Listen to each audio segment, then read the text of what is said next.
We're gonna call our November meeting to order. The invocation and pledge of allegiance tonight will be led by Commissioner Fred McClure. Most gracious Heavenly Father, we come to you this evening in gratitude this time of the year with all the blessings that you have given to us as individuals and as a county. We thank you so much, Lord, for what you have done for us, for the way you walk with us every day, for your promise never to abandon us. We realize that all the blessings that we have do in fact come from you, and we again thank you for that. We ask, Lord, now as we go into session and as we go about the county's business, that you would just give us wisdom in dealing with the issues that we have. We also ask, Lord, that everyone that would be speaking tonight, including the board, would speak in such a way as bring honor and glory to your name. Amen. Amen. I pledge allegiance to the flag of the United States of America and to the republic for which it stands, one nation, under God, indivisible, with liberty and justice for all.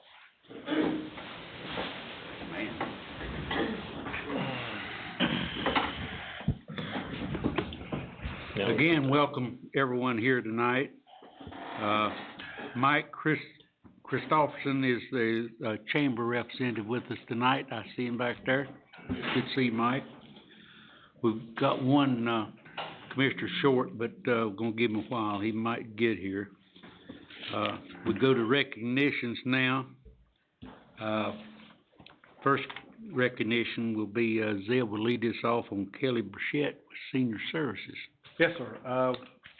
We have Christy Smith and Tisha Applehart Roberts with us tonight, along with Kelly Burchett.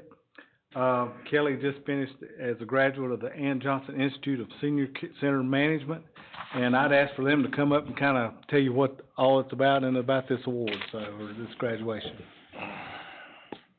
Okay. Yeah. And then I think Dawn has her actual certificate, so.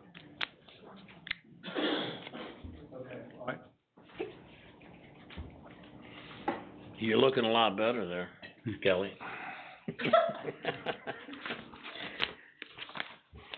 Okay, you want me to be first in? Okay. This is from the commissioners here in recognition of Kelly Burchett. The Board of Commissioners would like to recognize Kelly Burchett, Senior Services Senior Activities Coordinator. Kelly has been employed with the county for 3 years and came to us after graduating from East Carolina University, where she earned a degree in recreational therapy. October 24th of this year, in a ceremony at the Hawthorne Inn in Winston-Salem, Kelly became certified as a North Carolina Senior Center Manager by the North Carolina Division of Aging and Adult Services, Ann Johnson Institute for Senior Center Management. The 3-year 6-module curriculum included the Empowered Leaders, Supervision and Developing Human Resources, Senior Center Operations and Financing, Senior Center Planning, Evaluation, and Governance, Developing Outstanding Programs and Dynamic Communications, Publicity, and Marketing. To undertake such training takes a position for bettering oneself for the benefit of those being served, time, and the dedication. In Kelly's 3 short years with Senior Services, she has proven to be a model in her role as a public servant. Now, on behalf of the Board of Commissioners, it is my pleasure to recognize your accomplishments and present to you your certificate of graduation from the Ann Johnson Institute of Senior Center Management. And I want to thank you, Kelly, for your service to the citizens of Davidson County. And if I messed up anything, I'm guessing that some of this, I can't see half of it. Okay. So now I know you've graduated to a 24-point font. Everything they got up here now, they put it in big words, but, I was 20/20 vision, top corn needs a dog. But, Webby, are you gonna come around here? I think,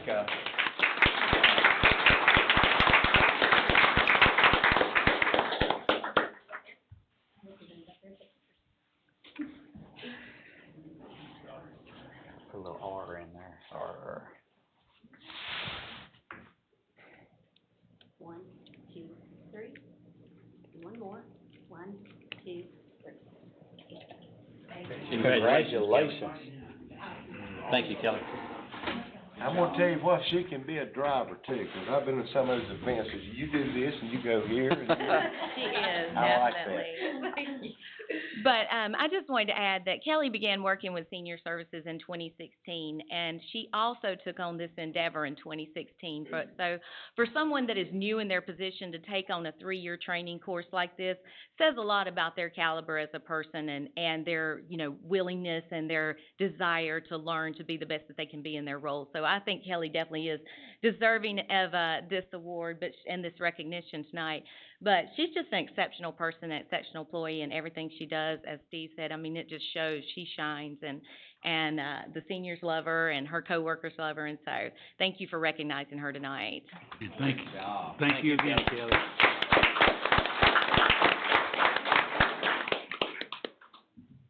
If you haven't registered for public address, you still got a minute or two to do it, so, you wanna do it right after the adoption of the agenda, but if you wanna register, if you want to speak at public address, you need to sign up. Are there any changes to the agenda for tonight? Mr. Chairman, if, Mr. Yates, Commissioner Yates is not here yet, so We're gonna do that in a minute. we're gonna vote on this? Yeah, in a minute. We're gonna wait till after the public address. Can I have a motion and a second to approve the amended, or the, agenda then? So move, Mr. Chairman. Second. All right, we cast your vote.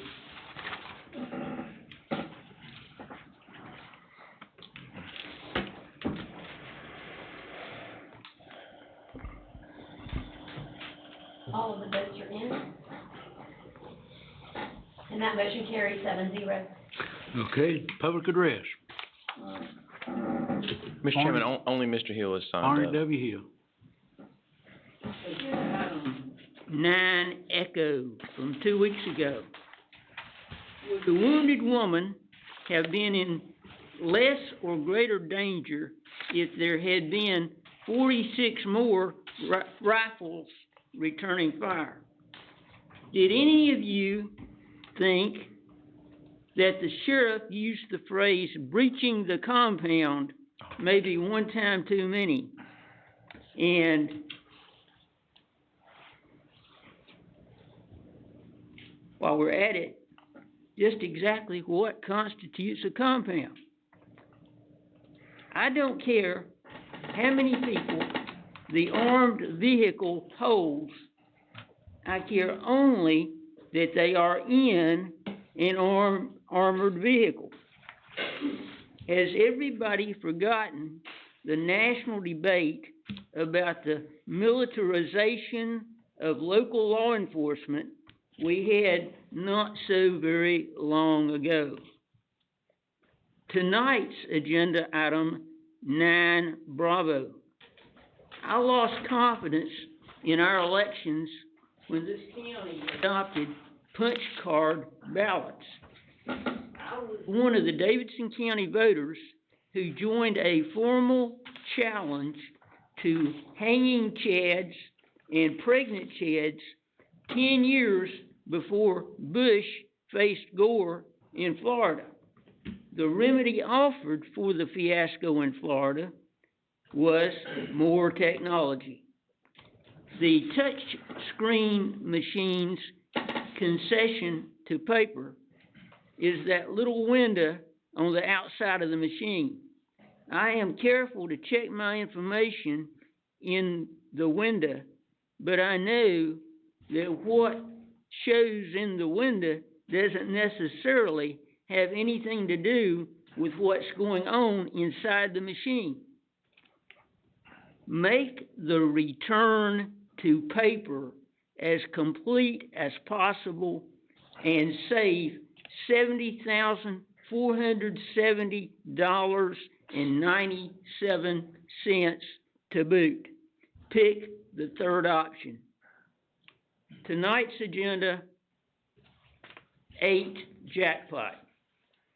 Why is there no job description for the county manager consultant position?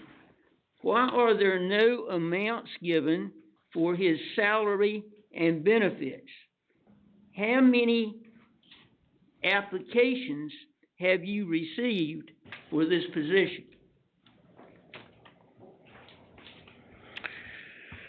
All right, that ends our public hearing, our public address, excuse me. And our next item will be the public hearing, so I guess this would be the time for Mr. McClure to. I make a motion to excuse Commissioner Yates. Got a second? I'll Got a motion and a second. Oral vote, verbally. All in favor, say aye. So Mr. Yates is excused. All right, public hearings. The first public hearing we have on tonight is the Lifestar Emergency Services LLC ambulance franchises. Yes, Commissioners, I've received an application from Lifestar Emergency Services LLC, for non-emergency ambulance franchise in Davidson County. Lifestar is based in Forsyth County and serves Forsyth as well as Stokes County. They are proposing a 24/7, 365-day operation of non-emergency transport in Davidson County. Their application package has been reviewed by our office and copies submitted to the county attorney's office, who has reviewed it as well. And we believe that it meets the requirements outlined in the Davidson County non-emergency franchise ordinance. Tonight we have Mr. Hoots from Lifestar here with us, and he will tell you about their proposed operation and answer any questions you may have for him. Okay, the public hearing's open, and if you'll come around, you can kind of tell us a little bit about it. Thank you, Mr. Chairman. Sure. Good evening, Board. My name is Mike Hoots. I'm the owner and director at Lifestar Emergency Services. We're a private ambulance service based in Forsyth County, providing services in Forsyth, Stokes, Durham, and Orange counties. We are operating with 27 ambulances. We have a staff of 111. 95 of those are EMTs or paramedic level. All of our services are at the BLS level. We, at the EMT, I should clarify that. Even though we do have paramedics, we do not operate at the paramedic level. Offering two services in Forsyth and Stokes, that is 911 backup at the BLS level and convalescent. Convalescent is what we're requesting permission to do here in Davidson County. We currently transport patients from both hospitals in Forsyth County, Navant as well as Wake Forest University. We transport those patients into the county already. This would allow us to pick patients up in Davidson County and go point to point or leave the county with those patients. Do you have any questions that I might be able to address for you in regards to our application? Are there any questions from the board at this time? I have one question, Okay. Mr. Chairman. I noticed when I was doing another package that we're gonna be considering, that they require drug testing and also, background checks. Do you folks do that as well? Absolutely, on your drivers? we do. We do pre-employment drug screen, pre-employment background check. We also check through the Medicare website to make sure they're not blacklisted. We also do random drug tests throughout the year, and we keep up with their driving records through our insurance company. Okay. There might be some more questions in a few minutes there, so Okay. thank you. Yes, sir. Okay, now we'll open it up to the audience, so anyone that would like to speak for or against this request, come forward.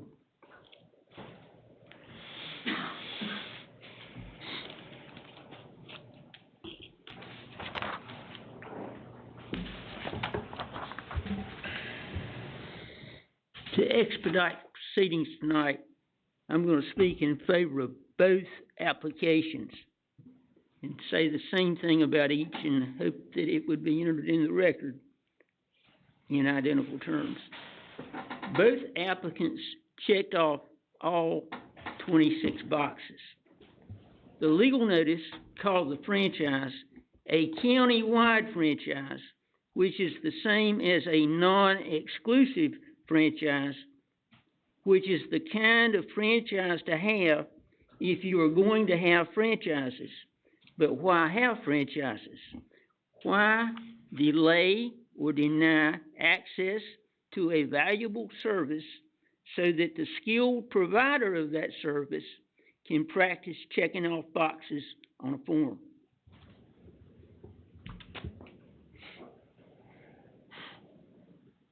Is there anyone else in the audience who'd like to speak for or against this request?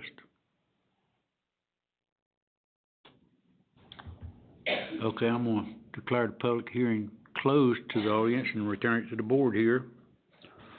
Are there any more questions from the board, or if not, do I have a motion to approve or deny this request? This might be Okay. a dumb question, maybe I should already know the answer to, but how are the, trips proportioned between the three different providers? Is it on rotation? Maybe Larry can answer that. Mr. McClure, the way the non-emergency franchises work is that they, promote their own business. The hospital, or assisted living facilities can call basically who they choose to do that non-emergency transport, as well as particular citizen could obviously choose which entity they would want to come and transport their relative or loved one to a doctor's office or an appointment. So it's up to the individual business to promote themselves and make sure that they are working with the hospitals and assisted living facilities to, you know, get their name out there so they continue to call them. Just a comment, doesn't that set up a situation where one of the providers could work with a particular company and for some gratuity one way or the other, get all the business? I guess it is open to that, yes. But these do not run through the county. These are individual businesses that are operating. It does not run through our county communications or our county 911, so it is up to the individuals that want the service to call who they choose. Larry, in this, do we regulate cost anyway at all? They cannot exceed the county's cost, which is set by finance, based on Medicare allowables. So, they cannot exceed that. So they can't charge more than the county would charge, but they could charge as nominal a fee as they would want to. Okay. If I'm not mistaken, and Fred, wouldn't that be considered a kickback with Medicare, and that would, if they got caught doing that, they'd get in trouble, right? If there's a lot of people that are in business get caught doing what they're doing, they'd be in trouble. Well, I mean, I know, but I'm just saying that's already regulated by the Medicare level, CMS. Everything's regulated, but it sets up an opportunity for that to happen. I understand. That's all I was trying to get at. Yeah. Are there any more questions for Larry? Thank you, Larry. Thank you. Are there any more questions from the board? Any more comments? Can I have a motion or in a second to either approve or deny this request for non-emergency ambulance franchise? Mr. Chairman, I'd make a motion to approve. Okay, got a motion, do I have a second? I'll second. Okay, if you'll cast your vote. Competition can be a good thing, I think. All of the votes are in. And that motion carries 6-0. Okay. Next public hearing is on Providence Transportation franchise application, so, Larry again. Okay, Commissioners, Providence Transportation Incorporated has submitted an application for a non-emergency ambulance franchise in Davidson County. Providence is based in Davidson County and currently provides ambulatory and wheelchair transportation in the county. They are wishing to expand the services they offer to include non-emergency stretcher patient transport. Providence is proposing to operate 6 a.m. to 6 p.m. Monday through Saturday. Their application package has been reviewed by our office and copies submitted to the county attorney's office, and we believe their submission meets the requirements outlined in the Davidson County Non-Emergency Franchise Ordinance. Mr. Stevens from Providence is here tonight to tell you about his operations and answer any questions you may have. Okay, Can I ask a point of clarification? Transportation? Yes. The days of service were 6 AM to 6 PM Six AM to 6 PM, Monday through Saturday. through Saturday, so not Sunday. Not Sunday. Thank you. Okay, and the public hearing's open now, so, if you will, just explain me a little bit what you're gonna do.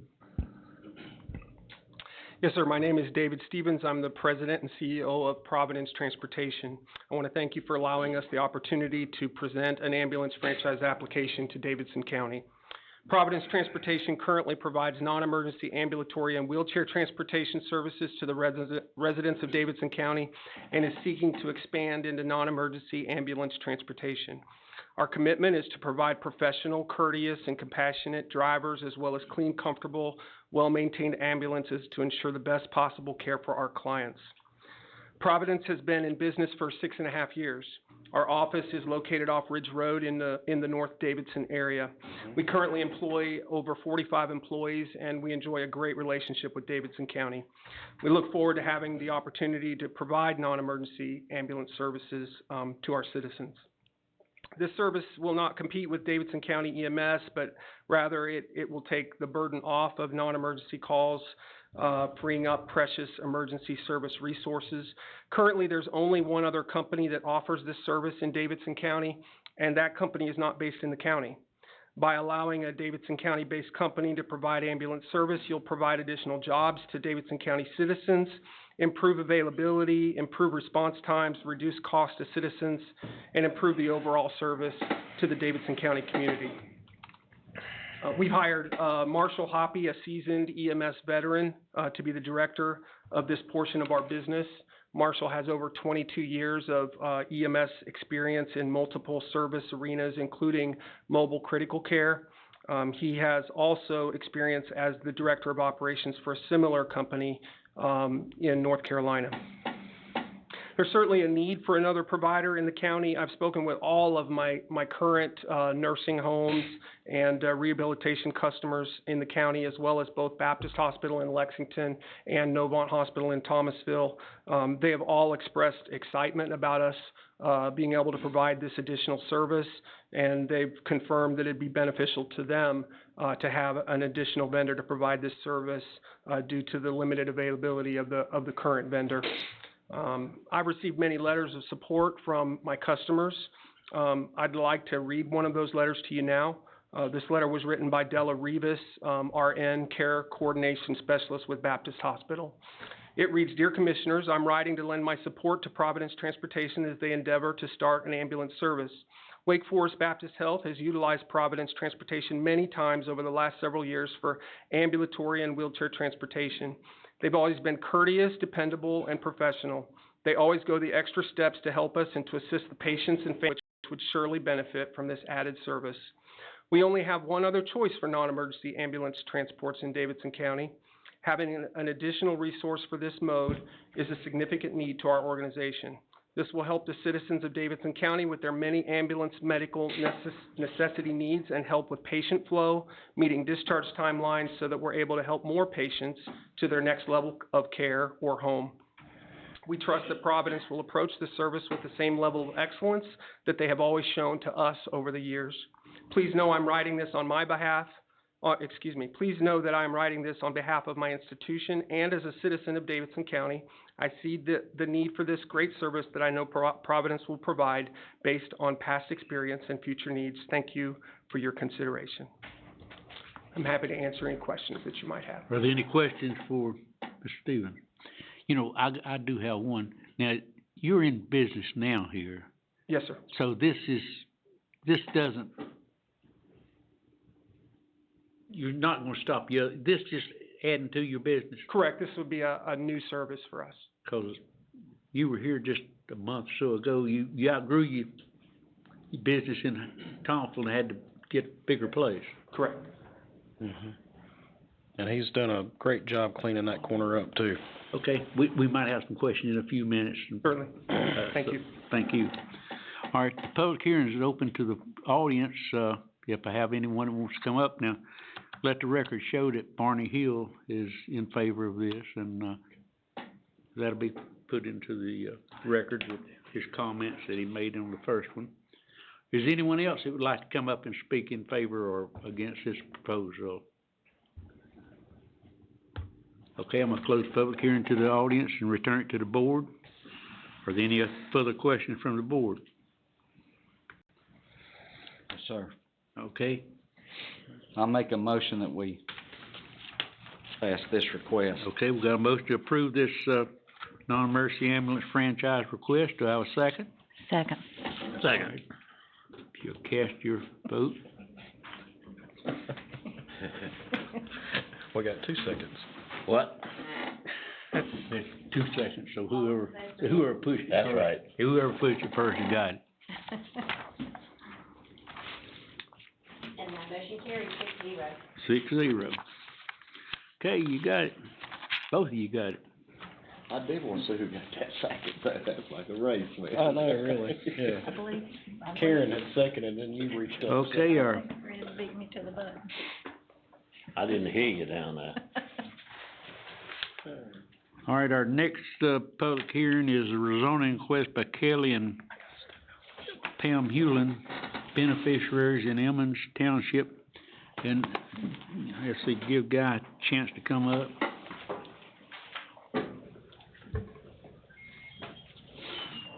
Change administrations here.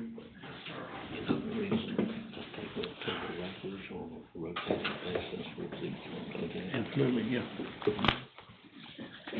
That really gives us a problem in police work. She needs to work on it. But we get all this production on that. Turkey at Christmas or thing here. Okay, we're ready. Okay. This public hearing is open, so, Guy, if you'll introduce the sir. application. We do have 3 items tonight, and the first rezoning request is by Kelly and Paul Hewlin, who are requesting to rezone properties located in Emmons Township, tax map 3, lots 25, 102, and 120, containing a total of 8.82 acres, more or less. The properties are located on the east side of South NC Highway 109, approximately 675 feet, 1,000 feet and 1,300 feet respectively south of the Ernest Snyder Road intersection.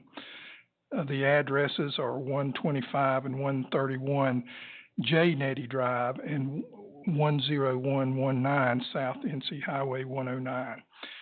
The rezoning is requested to change from RS, Low Intensity Residential, to that of RA1, Rural Agricultural District. The Planning Board did meet on this item on November the 5th.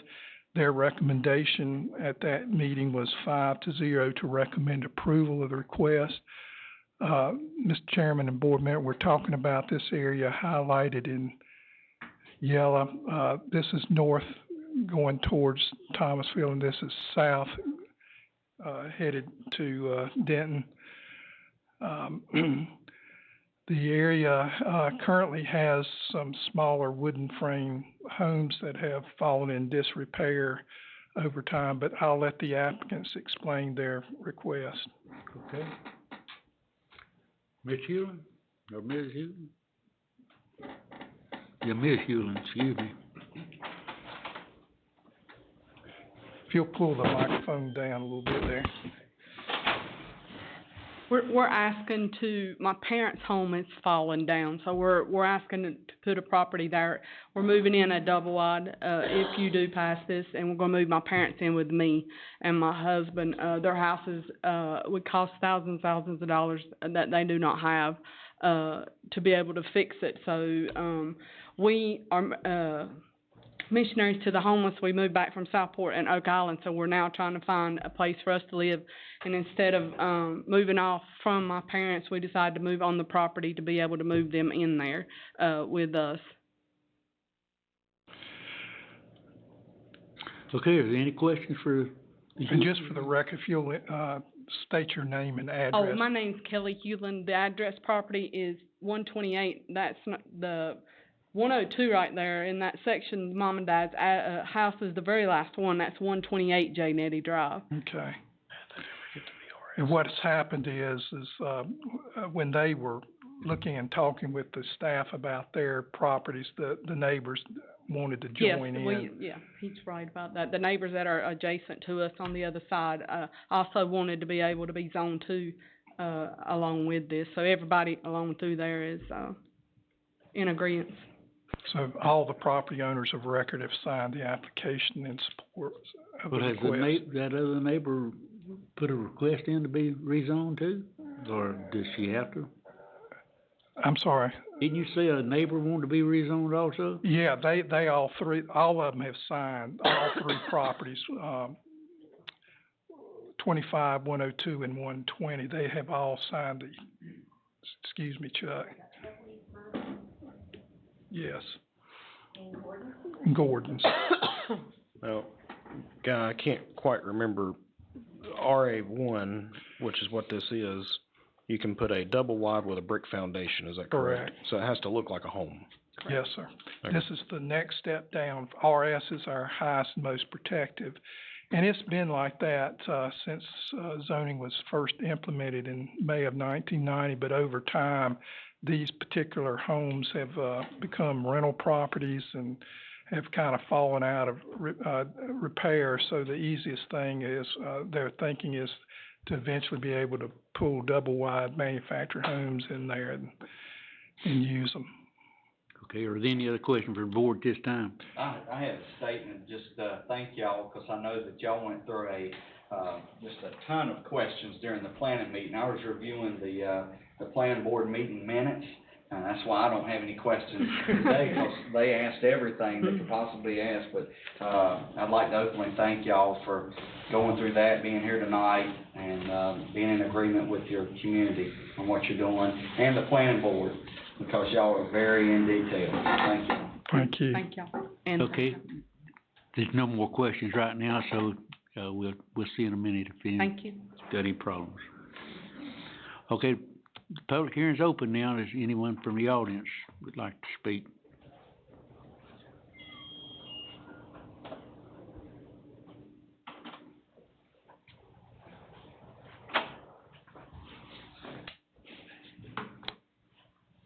The applicants ought to succeed on contiguity alone, but what I like about the request is that it demonstrates that manufactured can be more desirable than stick-built. I agree with the citation of policy 6.5, but on this one, it would be a shame if you did not also cite policy 6.10, the one about a variety of housing types. Thank you, Mr. Hill. Does anyone else like to speak in favor or against this, request?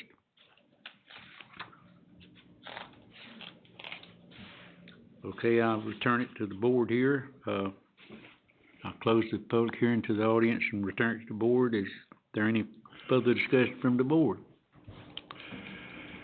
No, sir. Mr. Corman? Yes, sir. It is contiguous to existing RA1, both, on the back side of the properties. This is all zoned RA1 as well. We do have an area of RA1 across the road from a portion, all of this area in here is also zoned RA1. This is RA2 up in this area along 109. But, policy 6.5, and you could also include 6.10 if you desired to do so in your motion. It would be, reasonable and consistent with the comprehensive plan to, recommend approval of this request. Okay.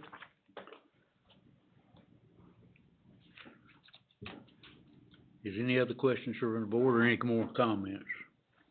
No, sir. Okay, Chris, you want? Sure. I'll make a motion that we pass the resolution on statement of consistency that we, the action requested from CURC to RA2 with, policy 6.5 and in addition to Barney's policy 6.10. Do I have a second? Commissioner Elliott, I think you may want to amend your motion. I think this would actually be from RS to RA one. One, yeah. RS to RA one. I would like to amend my motion to my wonderful county attorney's recommendation. What were you? I have no clue. Make it. I know, I was wondering that same thing. From RA two to RA one. Well, thank you for, helping me out, Commissioner Cross. Okay. Yeah. Do we have a second too? Yeah, I'll second that, yeah. Okay, if you cast your vote.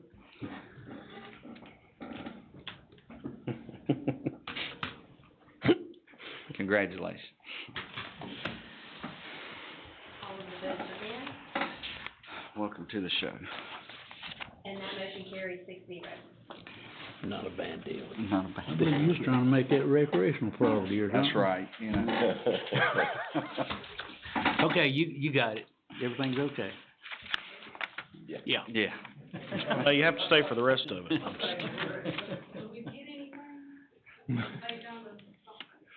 I can give you a Coke if you want a Coke. Guys, staff will get with you. We'll send you something. Yeah, thank you. Okay, the next is a rezoning request by Tony Turner Yes. in Allegheny Township. Yes, sir. You also have tonight a request by Tony S. Turner to rezone property in Allegheny Township, tax map 21, lot 1L, containing 10.95 acres, more or less. Property is located on the south side of NC Highway 49, approximately 1.1 miles west of the NC Highway 8 intersection. With this, the rezoning is requested to change from conditional use rural commercial district to that of RA2 rural agricultural district. Some of you on the board may remember this property. It was back in 2017.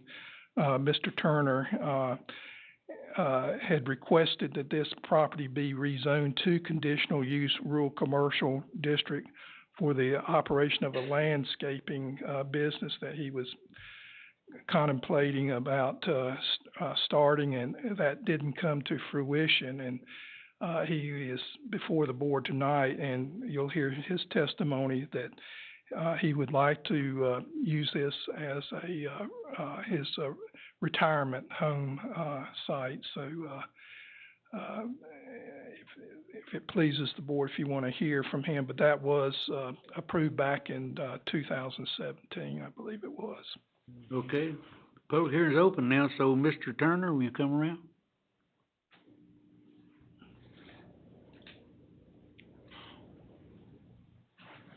Good evening. Good evening. I'd like to get this property rezoned back to residential. I originally went commercial because I had other people that was going in with me. And we were gonna do like a little greenhouse, you know, sell vegetables and ornament shrubs and stuff like that. Well, I was working in Djibouti, Africa. Mm-hmm. And everybody was telling me everything's going good, we're going into business with you. Well, I quit my job in Africa to come home to get this started. So now I've got all this land and all this stuff going. I'm like, all right, let's do this. Y'all need to start forking over some money. Let's get this business going. Oh, well, I don't have the money. I'm like, okay, thank you. So I just closed it down. I said, nobody wants to do anything with it. I'm just gonna close it down and build me a small house. That's my retirement. That's where I'm gonna live. I got another 14 months till that 65 day, and I'm ready. What were you doing in Djibouti? I'm a electrical superintendent, Okay. doing electrical on a Navy base there. Oh, wow. Keeping the lights on for them. If I remember correctly, it was your wife that came in Mm-hmm. Yes. and did this, 'cause I remember her saying that you were in Africa working and she was doing this in your stead. And I may be going back the first of the year. I've got 4 other job offers. They need me back over there bad. So I'd like to get this, you know, balled up so I can get things going building wise. Okay. Well, we'll see what anybody says here, so we'll get with you in a minute. Okay, thank you. Is there anyone in the audience who'd like to speak for or against this request? Barney W. Hill.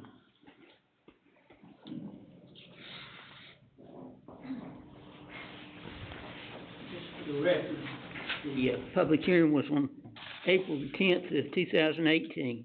Yeah.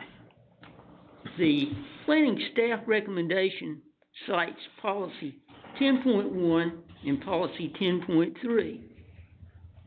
The planning board recommendation and your proposed statement of consistency cite policy 7.3 and policy 10.1. Why not cite all those policies? They all support the request. Reverting to the pre-2018 zoning category simply recognizes the collapse of the plans for the greenhouse and the landscaping business. The subject property is contiguous to a much larger and long-established district of the zoning category requested. Adjectives I would use to describe the request are logical, obvious, and inevitable. I'm in favor of it. I'll put you down as yes then. Is anyone else in the audience like to speak in favor or against this request? Okay, I'll close it to the audience and return to the guy here. Sure. As you can see, all of those are large tracts that surround this particular site. Some of it's even part of the Uwharrie National Forest, but it's all zoned RA2, rural agriculture, so it's contiguous on 4 sides of the site. And I would concur that you could include 10.1 and 10.3 of the land development plan as 7.3 as well. So, Mr. Chairman, it's very reasonable and consistent with the comprehensive plan of the area to rezone this back to RA2. Any questions for Guy? Okay, the public hearing's closed now, so I'm returning to the board, so whatever you wanna do. You ready for a motion, Mr. Chairman? Mr. Chairman, I believe, Commissioner Elliott had looked at this line item when he made his last motion. But this one is really CURC to RA2. But, Mr. Chairman, I would, like to make a motion that we approve this request by Mr. Tony S. Turner in Allegheny Township containing 10.95 acres from CURC to RA2 and approve the statement of consistency with 10.1, 10.3, and adding 7.3. I second. Motion and a second. So, everybody cast their vote. That was perfect. Thank you, sir. I try for perfection. All the votes are in. And that motion carries 6-0. Okay. Congratulations. Mr. Turner. All right. Good to go. Our third item, Mr. Chairman, is a request by Jan H. and Susan O. Hauk to rezone property located in Silver Hill Township, tax map 2, lot 26, containing 1.55 acres more or less. The property is located on the northeast corner of the intersection of East Old Highway 64 and New Bowers Road. Rezoning is requested to change from conditional use rural commercial district to that of RA2 rural agricultural district. This was also discussed at the planning board level on November the 5th. The recommendation was 5-0 to recommend approval. Mr. Hauk had this rezoned to conditional use RC. The hearing on that was back in November the 8th, 2004. It was granted with the conditions that this be used for the purpose of a hair cutting barber shop, and he also did hair replacements and styled those there at this location. He's been in business since 2004, but he's here tonight. I believe he's entering retirement and is requesting that this be restored back to RA. Okay, the public hearing's open. Mr. Hauk, You wanna come forward?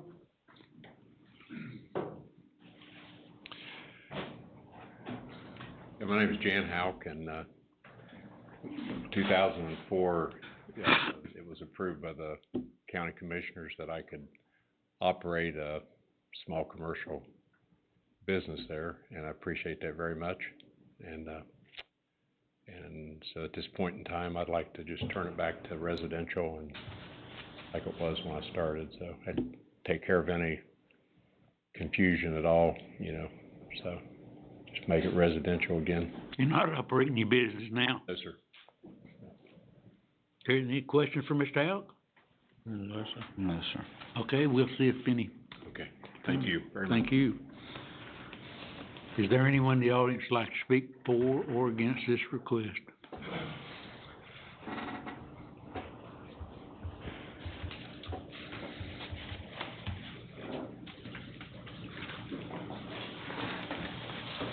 Again, there is discrepancy in the policy cited. The planning staff cites only 6.9 and 6.10. The planning board cites only 7.3, 10.1, and 10.2. The statement of consistency includes all five. I agree. Again, the change would be from CURC to RA2. RA2 would make the subject property more marketable, but it also would more accurately describe what has been going on or not going on there, which is the barber shop. Again, there is existing contiguous RA2, but this time it is on all four sides. Again, monotonously similar to the previous request, but just as undeniably undeniable.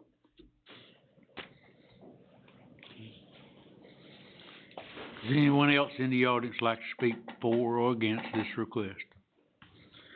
If not, I'll close it to the audience, return it back to Guy here for comments. Yes, sir. As has been pointed out tonight, all of this area is being used for rural agricultural purposes. There's active farming out in this area, as you can see by the fields shown on your aerial photo. It's contiguous on all four sides with RA2, and this is simply returning this site back to the RA2, so it's very reasonable and consistent. And you could include all five of those policy statements in support of the request. Okay, is there any further discussion from the board? Mr. Chairman, I make a motion that we approve this request, to take it from, to RA2, it's contiguous on all sides in RA2, and cite all of the policies that apply. Okay, I declare the public hearing closed, and I accept that, motion. Do I have a second? Second. Commissioner Walker. Mr. McClure, I was gonna try to do that one this time, so I'm hoping for a chance next time.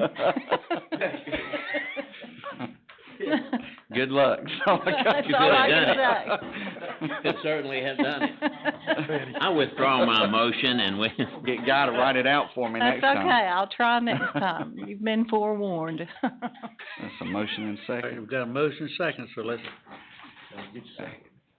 I got it. we're gonna get you next.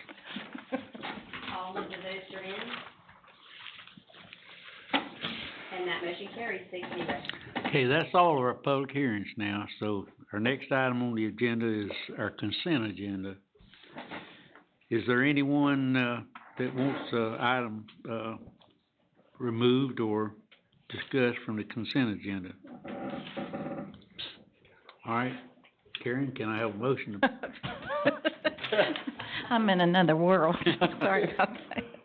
I'd like to make a motion that we approve the consent agenda. Second. All right, if you'll cast your vote.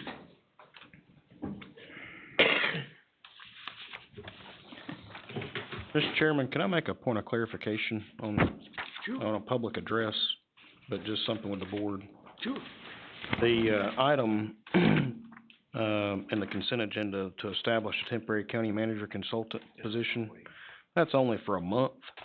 And it's, that way we can carry Casey and Zeb over. If not, we have to change things around, and that's what that position's for, just for clarification. And, that way the public knows that we understand what we're doing, and we're taking care of Zeb and Casey. If that's, thank you, sir. We need a lot of care, believe me. Well, We need a lot of care. well, Zeb's gonna be taking care of us before too long over here in his retirement, but. I'm gonna steal his shoes. Yeah, we put it out for bid, we couldn't get anybody to take that low. Yeah. And on the consent agenda is a. Consent agenda is approved. Next item is, information, deliberation. And the first is a proclamation of National Family Caregiver Month. So, Mr. McClure will lead this off. Yes, thank you, Chairman. National Family Caregivers Month and its hashtag #BeCareCurious, in November 2019. Whereas over 90 million Americans today are family caregivers for their loved ones, whereas a large number of them are finding themselves working to share in the care decisions that affect the health and well-being of their loved ones. And whereas, although caregiving can be a rewarding experience, it is not without such consequences such as stress, poor health, and caregiver burnout. And whereas 6 out of 10 family caregivers juggle every day the life tasks such as preparing the children for school, managing household responsibilities, and work full or part-time. In addition, as a vital member of the care team, they have the responsibility of advocating for their loved ones and making decisions that lead to the best care outcomes. Whether it be for a senior with Alzheimer's or a child with special needs, the required attention can be nonstop. And whereas caregiving affects the whole family, family time and meal time are extremely important in a caregiving setting. Ensuring that the caregiver and family members get the proper nutrition is important for maintaining strength, energy, stamina, and a positive attitude. And whereas making time for yourself and the family protects a family caregiver's own health, strengthens family relationships, prevents burnout, and can enable a care recipient to stay at home up to 3 times longer. The chance to take a breather and re-energize is vital in order for you to be as good a caregiver tomorrow as you were today. And whereas with the responsibility of family caregivers in our country growing every year, it is even more essential to encourage these heroes to take some time for respite so that they may continue their mission of providing that loving care that only they can provide. Now therefore be it resolved that the Davidson County Board of Commissioners do hereby recognize November 2019 as National Family Caregivers Month with the theme #BeCareCurious in Davidson County. You gonna present that to Whoever. Casey, you coming up or? Tremendous.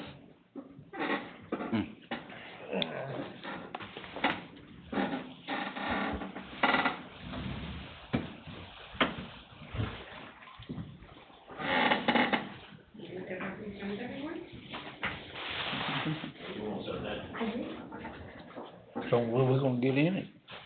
Just one word, it's a known fact that somebody who is full-time caregiver for either a child or an adult, it takes 5 years off their life. So this is a very important recognition. There we go, that's one of those. There we go. 1, 2, 3. 1, 2, 3. Thank you.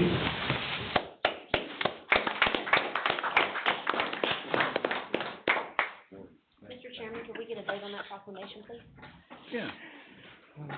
Karen, you wanna make a motion to approve that proclamation? So moved. Chairman. I'd like to make a motion that we approve that proclamation, please. Fred seconds it.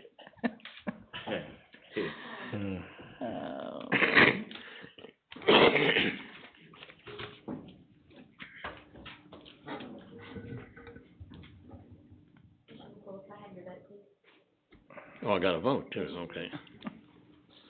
All those in favor, yes? And that motion carries 6-0. Okay.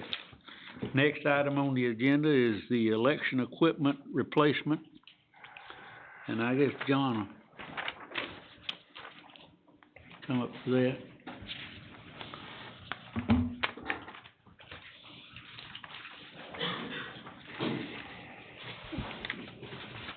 John Myers with the Davidson County Board of Elections. Also here tonight are two of our members, Rita Hare and Randall Lanier. We have a majority of our board present, along with Director Ruth Honeycutt and Assistant Director Andrew Richards.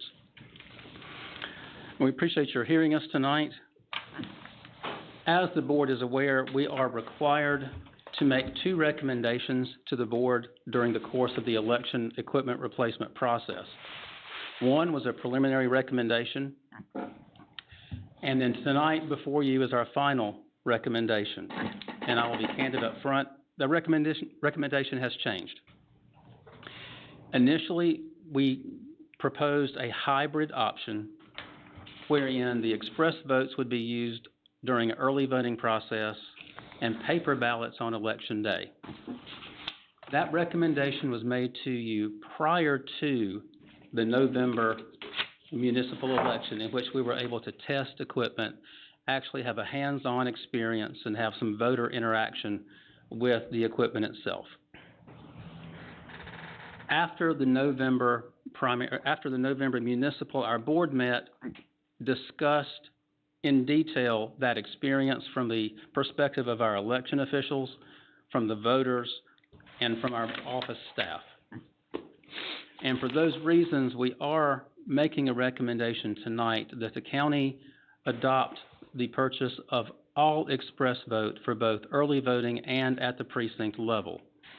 Hopefully you have those numbers before you, but I would like to go over tonight the rationale from our board in making this recommendation to you. One is in reconciliation. Mr. Richards, can I? On election night at the precinct level, our precinct officials are going to have to account for every single paper ballot provided to them. So at the end of voting, when the last voter has completed that process, they will have to count how many ballots are left blank, how many have been cast and voted, and how many have been spoiled. So if an individual completes a ballot and makes a mistake, they can turn that in for a new one. That would be a spoiled ballot, the one that they turned in. After everyone has voted, this reconciliation will have to take place at the precinct level. This is a pack of how many? 250. This is a pack of 250 ballots. Now, these are blank, the stock that it's printed on. For our larger precincts, we send out 2,000, sometimes 2,500. On average, that's probably about where we are from the smaller and larger combined. So I want you to picture, after being at a precinct from 6 in the morning until 7:30 or later at night when the polls close, having to count 2,000 of those pieces of paper and account for those correctly and coming back to us. Part of our thought is the ease on the precinct officials. Tally with that the amount of time that it would take for those precinct officials to conduct that process and count each of those ballots. That saved time will result in faster election posting. We can get those results to you faster, we can get those on the website faster, and get those results in more efficiently and quickly. Getting those results to the public and to the elected officials, those running, is one of our primary goals, but we would be handicapped if we could not get those to you in a timely fashion because our precinct officials are sitting there counting pieces of paper. While the equipment has a higher upfront cost, ultimately you're looking at a cost savings. You will note on the recommendations before you tonight for both the hybrid and the all express vote is that we removed an item that you previously had listed, and those were the ballot on demand printers. Those were the printers that would, in our office, print ballots rather than have us order them from the company. Again, based on the November municipal election results, we contacted other counties who tested that equipment. We did not like what we heard. It did not go over well in counties and ended up taking more staff time to prepare those than it was actually worth. So our recommendation, with whatever you choose tonight, eliminates that ballot on demand with the amount of time it takes, the amount of wear and tear on the equipment, which Commissioner Watford mentioned earlier. We had a concern about the maintenance cost and just the feasibility of using that. We did not think it would be in the county's best interest. If we go with the paper model, the hybrid model, paper on election day, we would end up ordering ballots from, pre-printed ballots from the election company at a cost on average of 25 to 28 cents per ballot, depending on the length of the ballot, the number of items on that. If we go with the express votes, it uses a blank cardstock thermal paper, so we would not have to order any ink or extra supplies. That cardstock comes in at a cost of 10 to 12 cents, depending on economics at that point. So you're looking at a savings of 14 to 18 cents per ballot going with the express vote. In the 2018 election, 57,500 voters participated. That's out of about 105,000 registration. Traditionally, it's about 50-50 folks who participate on election day as opposed to early voting. So that would give you a range of how that cost would add up over time.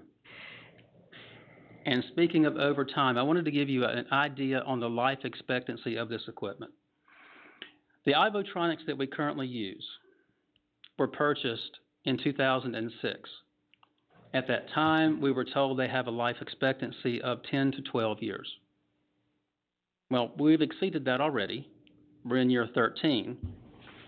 And based on their current condition, we would anticipate that we could get another 8 years out of them if we weren't being forced into a position of having to replace. That is, I would attribute to a couple of different things. One, post-election, our office staff does maintenance on each and every piece of equipment that we have. Immediately following the election, we take care of the equipment that this county has purchased for us. And secondly, we have a contract with a provider so that each year as well, in addition to what takes place internally, the manufacturer comes in and does maintenance as well, again, taking care of that equipment. And I think that has contributed to its expectancy of long life. I anticipate the same thing with the express votes. We're being told that there's a life expectancy of around 15 years. And I would think that with proper care, storage, and maintenance, that we could at least have that, if not a longer lifespan. On that same storage note, the express votes ultimately will take less space from the county for storage purposes. If we have to purchase the paper ballots, as you can see, that is one box. How many are in that box? 2,000. That is one precinct's worth. So we would have multiple elections for 43 precincts. It would take up a lot of space. So we think the express votes would actually ultimately save the county money in terms of storage space as well. I mentioned it would be easier management for our precinct officials. I hope that the county recognizes that sometimes we have difficulty in recruitment. Getting folks who are willing to work the elections seemingly has gotten harder and harder since I've been on the board. We would like to make it as easy on our election officials as we possibly can. And the feedback that we got in the 2019 municipal was very positive about the express vote. It is an easy setup. It is easy to close and makes closing down at the end of the night more efficient, and I think would assist in getting a good recruitment to be precinct officials. Would result in less supplies as well. With the express votes, we wouldn't have to send out, of course, all the paper ballots, the pens, the clipboards, all the other associated items that go with the paper aspect. A more intangible aspect of the express vote is a clear voter intent.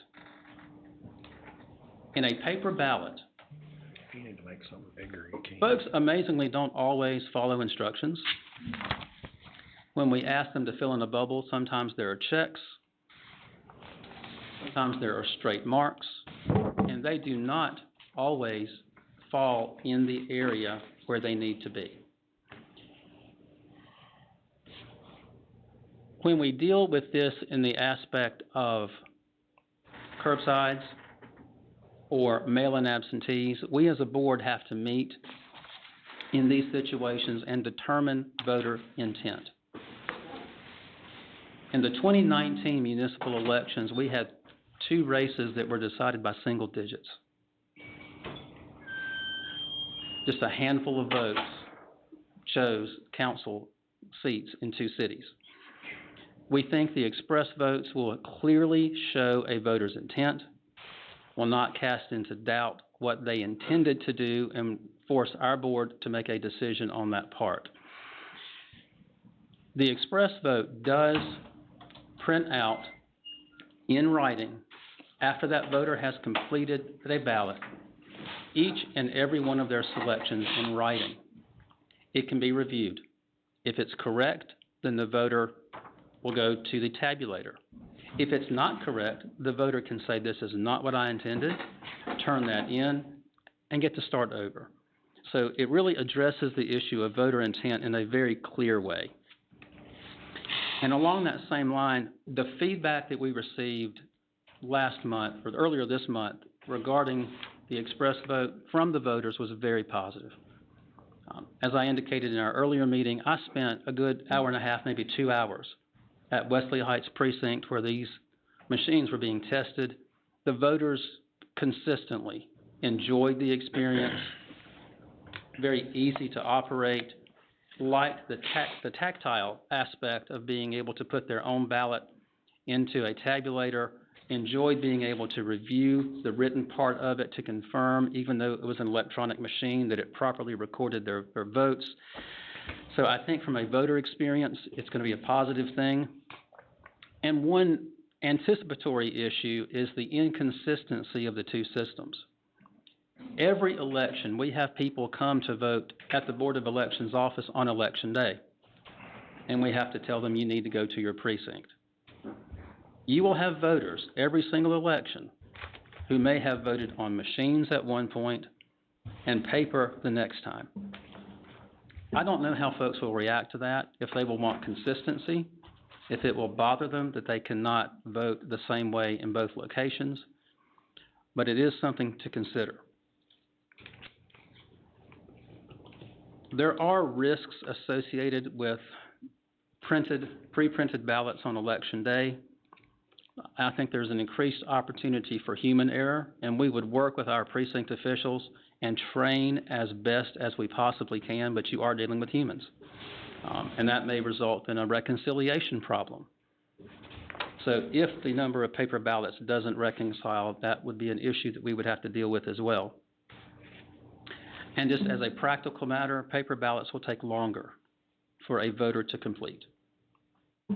Particularly depending on the length of the ballot, it could delay the closing at the end of the night if folks are in line, as everyone in line at 7:30 is allowed to vote and complete that process. So you combine the length of time to take a paper ballot along with the length of time for reconciliation, it could substantially delay the results coming back on an election night. We have around 105,000 registered voters in the county at this point. Those numbers are consistently rising. We see that hitting 106,000 before very long. So we understand that the board is tasked with a monumental decision tonight. I don't envy you in that decision, but from an election standpoint only, putting the financial aspect aside, from just a functional elections standpoint, we would prefer to have express votes countywide for the reasons that I've laid out tonight. But whatever this board decides, rest assured that as a Board of Elections that we will conduct extensive training, conduct fair and impartial elections across the board, and fulfill our duties fully and efficiently. We would welcome any questions or turn it back over to the board. Commissioner Troll. Well, yeah, I got a question. Now, we're talking about the express vote. When you were here less than a month ago, what was the system we was looking at then? That is the same system. But that's what you showed us. That was the machine that was over here on the table.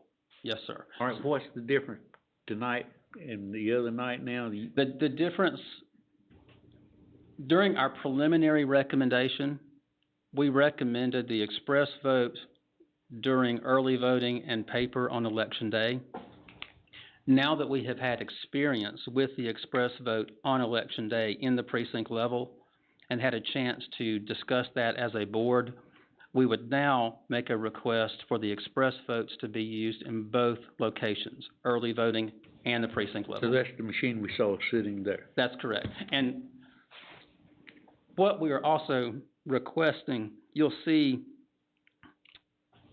there are stands, express vote booths with ADA leg kits.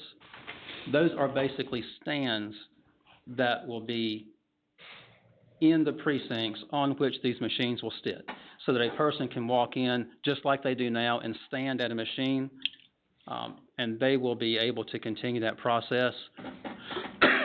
Each precinct will have one ADA compliant machine. Under either option that you pick, there will be an ADA compliant machine, which is required by law. So everyone can be accommodated at the precinct level. What's the 400 number of machines for?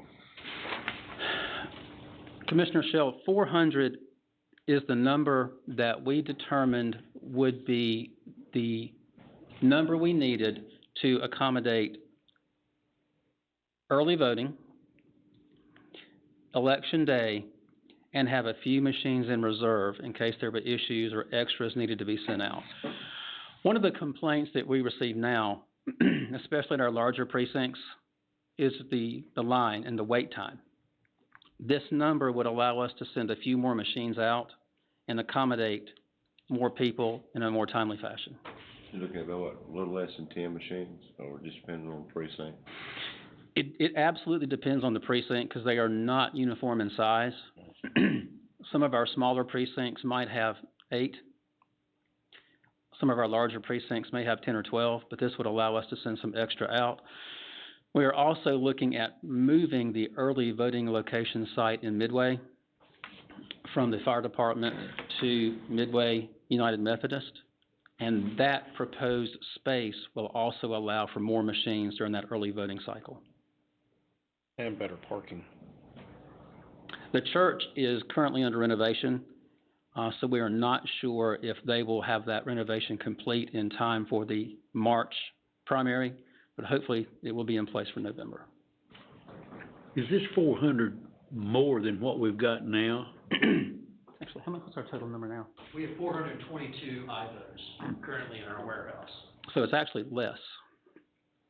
So we're limiting, we've reduced the number of spares that we would need just because the express votes are able to interchange, whereas the IVOs are not able to interchange in an election.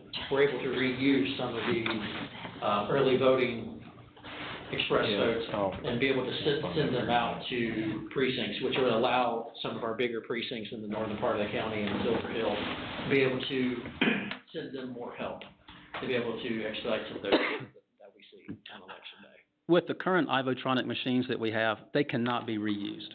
If they are programmed for a specific location, they cannot then be reprogrammed in that same election to be used a second time. So an early voting machine cannot be taken to a precinct on election day. One of the reasons for our reduction in numbers is that the express votes can be reused. So if we use some during early voting and determine there may be a heavy turnout, we need extras to go toward a particular precinct, our staff can reprogram those and have them ready for delivery. So it's a doubling of effort, so we would actually get more bang for our buck with these as opposed to the current IVOs. Okay. A couple of questions. Yeah.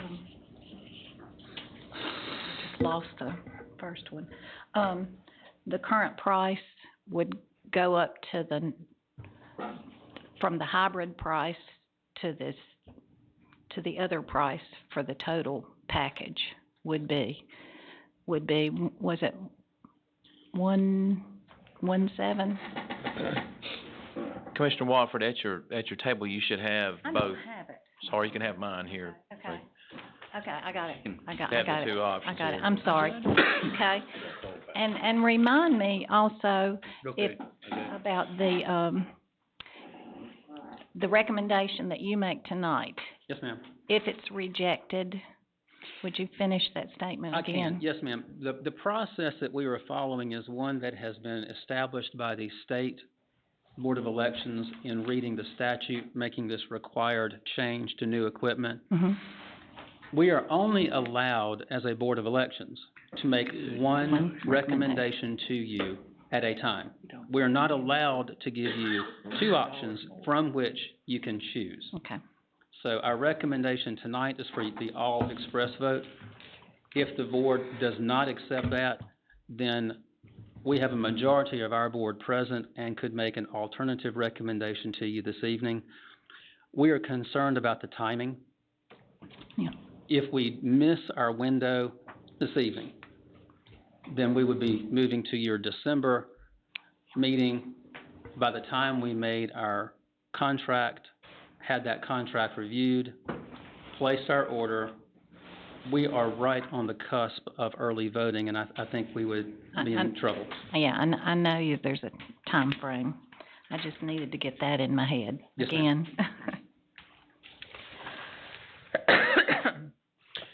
Casey, I believe I've seen somewhere in here where some funding options would be here. I know we have 1.5 million in the budget, but we're liking, if we went with the option that the Board of Elections has presented us, would be liking $237,221.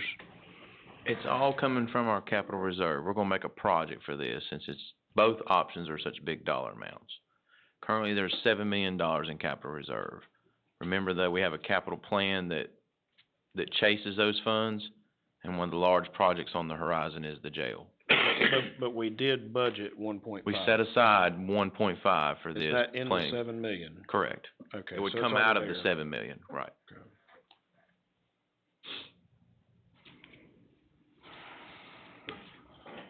You got a calculator, what is the total price here? 1.736. No, you got the maintenance cost You got in that, and you have the 74,000, yeah. to be added to it? But now the maintenance will be deferred, so for probably the first year or so, you won't have that. Upfront money the first year is not upfront The money? 74,000 is included. If you look at the express vote booth with ADA leg kit, that is the amount that you see at the bottom, so it is included in your total. The bottom just shows you a breakdown of that Okay, so. line item. Commissioner Cross is right, 1.7 is our total. Yes, sir, that is. Okay. And to your question, Commissioner Shell, the first year of ownership of the equipment, maintenance and everything is included. So there would be no additional cost during the first calendar year. The annual maintenance would only come into play in years 2 forward. And we're already spending close to that now on maintenance, aren't we? We are right over 60,000 right now. Okay, so 30,000 more, okay. But I would expect a longer life from these machines than what we expected with the purchase in 2006. So I hopefully would not be coming to you again, making a request anytime soon. Okay. I'm sorry, I'm go, sorry, I'm, you go ahead. ladies first, I'm No. sorry. It was just a quick thought. On the previous time that you talked to us about the hybrid, Yes, ma'am. at that particular time, I think we had a sheet of what some of the other counties were doing, and It's it in- seemed to me that a lot of them were, gonna go with paper or part paper. Am I correct? That is correct. Okay. Since that, I don't remember the timing. I know that Davie, Mhm. Mecklenburg, Haywood, and Jackson are going all express. Oh, okay. Yeah, I believe since they've all used it. Well, that is their recommendation. I don't know what their Yeah. commissioners will do, but that is their Board of Elections recommendation.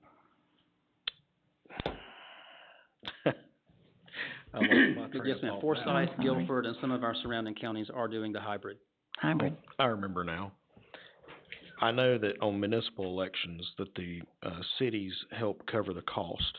They do. Is some of that cost, can we factor some of this into what we bill the municipalities? Casey, I John? would have no way of knowing, can't speak for them on, they pay us back to run the election, and that's offsetting the funding of just running the elections department. This is gonna be paid for kinda separately. This is a project for Okay. me. So I don't know that We the normally send a bill to, 7 million No, spread, I'm not saying the full thing, but, okay, so if we're paying right now $60,000 a year in maintenance, we are. well, on, like, this year, we do the budget for whatever year that comes on, say it's Mhm. 2022 or whatever. I would, just doing this in my head, yes. I think to answer your question, they would pick up some type of offsetting cost, maybe for that piece. Right. But the large portion's gonna be on the county. Oh, yeah, I understand that, but, yeah, I didn't know if we charged, had a fee in there where they kinda helped with that year, okay. And you're talking about, municipal elections, aren't you? Right. Mhm. Now, the 89,000, that was for the, a good customer rebate that we got for the hybrid? Was that correct? 89,000, 354, 55? Is it gonna, Yes, sir. Well, it would seem to me that if we, bought the higher price, maybe they could go up on that a little bit. It's like those on TV, buy it now and you get one free thing. If Commissioner McClure, the rebate or the refund, good customer loyalty discount is different in the two models. In the Express Vote countywide, it's $203,704, so All right. it is substantially higher, I didn't see that. but I probably don't just know didn't how where it's to look. calculated. That was just provided to us by the Yeah, that's good. company. Mr. Myers, I have one other question. If we were to go with the hybrid model, and we had an election and we seen devastation, or whatever it may be, we seen a problem, and we went back to purchase that stuff then, is the pricing of the equipment gonna be different? But I noticed we would probably lose the $125,000 customer appreciation thing, but would the pricing be different?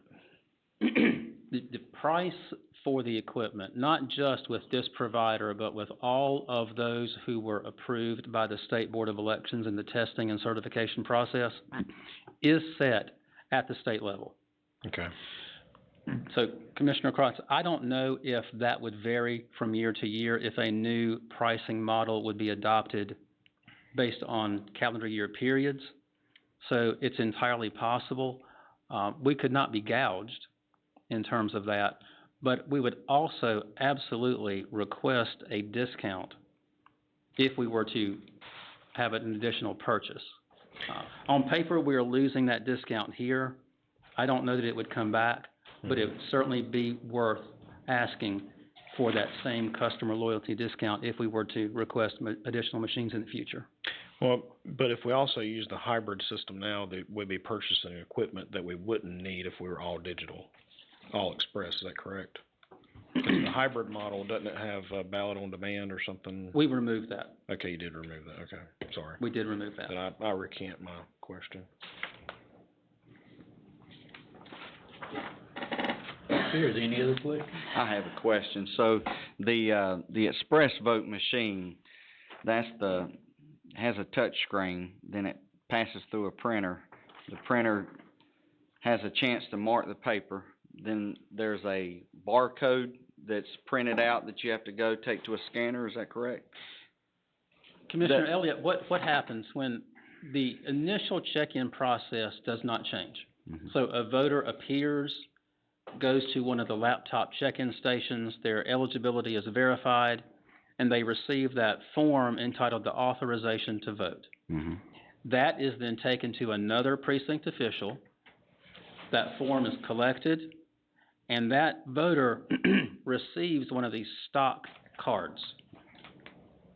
The voter is escorted to an express vote machine, and the voter actually inserts that blank card stock into the machine. The voter then proceeds through the touchscreen voting process, and when it is completed, that card is ejected. With their voting selections. Yes, sir, and then the voter removes that card stock, and then the voter can read the various printout to ensure that their selections were correctly recorded. And then the voter is then escorted to the tabulator, and the voter inserts that card stock into the tabulator. The votes are not shown electronically on the tabulator, but there is a vote count. So the voter will see the count go up by 1 when their card stock is inserted. A question. And does it take any longer for the voter to vote with either one of these? We anticipate it would take longer to vote on paper, depending on the ballot. Like, the municipal ballot this past election was very short. Traditionally, they are short. If we're looking at a presidential election, like we have coming up next year, or a longer ballot if there are any type of referenda, or other items that are unusual, depending on the number of races, it could take a voter longer to go through item by item on paper, because they will have to read, mark, and move on, rather than touching a screen. We do anticipate it to take longer. I don't know how long to tell you, but I wouldn't expect you to be able to know. I think it would be a little slower. Yeah, and which would result in more people being in line at 7:30. It would slow the process throughout the day. There'd be a longer line, so one of the complaints was having to stand in line, right, from the people. Yes, sir, it was. I think that that's important, that we encourage people to vote, and we try to supply the best alternative for them to be able to vote in a very timely manner. Not to even speak of with the hybrid, once you get through all the people that were standing in line and you get all of the votes in, now you have to go through the process of counting. Yes, sir. And with the express vote, it's already done. What happens there, Commissioner McClure, at the end of the night, when the precincts close down, the chief judge will bring certain items back to the Board of Elections office. The precincts do not tabulate votes. Okay. They do not have totals. They won't have access to that information, but everything they bring back to us allow us to sit and gather that information, process, and have it submitted to the state. Which means you count the card stock, the votes, actual paper ballots? No, sir, we don't.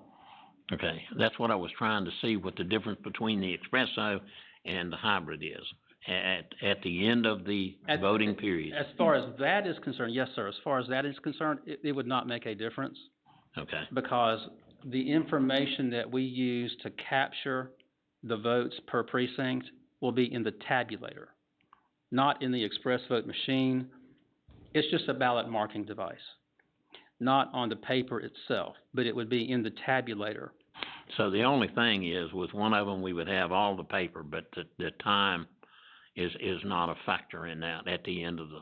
Not in that part. You had indicated that at one time that it would speed up the the process so that we would get the election results faster, It and that's will- what I was trying to yeah. get at. It will speed up the close down process because the election officials will not have to count the paper ballots at the end of the night and make that reconciliation. And that's kind of where I was going with that. Absolutely. Absolutely. It would be substantially faster in that regard because literally you will have individuals counting thousands of pieces of paper to reconcile at the end of the night. Because the last thing we want are ballots floating out in the public that have not been voted. That would not lend integrity or credibility to the voting process. I understand, that's all I had. My point, and I apologize, but my point was trying to say that the express vote version has multiple ways that we can assure that what the voters wanted to vote is actually what the machine's not hacked, it's not here, this is what we have. We have multiple ways to check up to make sure that, hey, now you're getting this form back. What you pressed on this screen is what's now on this paper. Now you're gonna take this, you're gonna turn it in. So Yes, you sir. have the ability to check that, correct? We do. Okay. We do. We can, with either the paper or with the cardstock ballots, we can rerun them through our scanners to ensure that the electronic result is the same. Mm-hmm. And post-election, every single election, we are mandated by the state to do a hand-to-eye recount in 2 precincts for a particular race or 2. So we literally have tables set out in the Board of Elections office and people going through paper to ensure that our electronic totals match the actual paper votes. And that's not going to change. So with the express vote, we will have those cardstock ballots, and we will be able to go through those one by one post-election and compare those to the electronic total, again, lending the credibility and integrity in the system so that our elected officials, our citizens have confidence that the vote is actually accurate. One last question for me, and I'll sit back and shut up, but, if we do the paper ballots, and then you have somebody that goes to scan, they think it's good, and they put it in the Scantron, or whatever you call that, tabulator, will it kick it back out if it's wrong? Wrong in what way? And if you're supposed to bubble the thing and it's not bubbled properly, will it kick it back out? Talking about a hanging shed. Basically. Right, yeah. Yeah. It would respond in one of 3 ways. It will either accept a ballot that is correctly completed. If you have voted for too many, let's say in a commissioner's race, you may vote for 4, and a person votes for 5. It will alert the person to that and kick the ballot back because there's too many selected. If the person could vote for 4 and only voted for 3, it will accept it as having thought that person only wanted to vote for 3. It will not kick it back into that circumstance. Or if there is something that is unreadable in a race and it cannot electronically make sense of what the person intended, it will kick it back saying, check this particular race. And in that instance, the voter would have to complete a new ballot and start over. That's what I was thinking. So then you have a confusion, and then the voters saying, hey, what's wrong with this? That voter would have to flag down an election official and say, hey, what's happening here? And they would have to be provided a new ballot and start the process all over again. Right. Versus the express machine, it's kind of this way the system is now. If you can vote for 3, it warns you and says, hey, you didn't vote for enough. Under the express vote system, yes, sir. It will, if you vote for too many, well, first it won't allow you to do that. It will let you know you've already reached your max, and you can change your mind if you so choose. It will allow you to undervote. If you can select 3, you only select 1. It doesn't care. You've not reached that limit. It will tell you that you have more selections, but it will allow you to proceed. But if you overvote on paper, it is spit back, and you will have to start over. That's right. And that's just like our current machines. If you don't vote for enough, it tells you that you still have some selections available. No, sir. Yeah, what? Well, the electronic side, yes. Yes. When I'm feeding a ballot, a paper ballot, it does not tell you that. On the electronic side, it does. Yes, you're correct. Yeah. In other words, if you just vote for two and there's another one there, our current machine will tell you that you got more votes if you wanna use them. And it'll tell you, I forget exactly how they put it, but if you wanna vote, you can go back and vote for whatever. And the express vote works the same way. It allows a person to back up and review or re-vote, change their mind as many times as they would like. It would seem to me that it would reduce the possibility of Confusion? a long recount if it was really close. I think you're right, yes, sir. As one that have won by 5 and lost by 4, that would be important for me. Exactly. They would. We did not have a request for a recount in either of those particular races, but they could have been called. So that's Yeah, certainly with one vote, I would imagine. certainly a possibility.